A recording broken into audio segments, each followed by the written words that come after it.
نحمده ونصلي على رسوله الكريم أما بعد أعوذ بالله من الشيطان الرجيم بسم الله الرحمن الرحيم لئن شكرتم لأزيدنكم ولئن كفرتم إن عذابي لشديد শরীফালা মাদ্রাসাতুল সুফা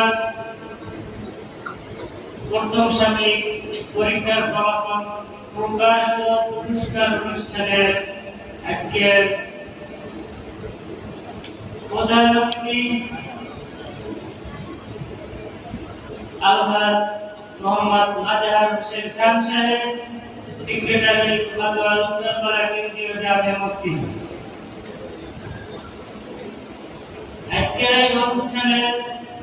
উপস্থিত অত্র মাদ্রাসার সম্মানিত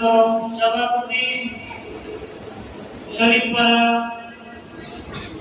কেন্দ্রীয় জামিয়া মসজিদ ও মাদ্রাসার সম্মানিত মুদাওয়াতি আলহাজ মোহাম্মদ নজরুল ইসলাম খান সাহেব, উপস্থিত রয়েছে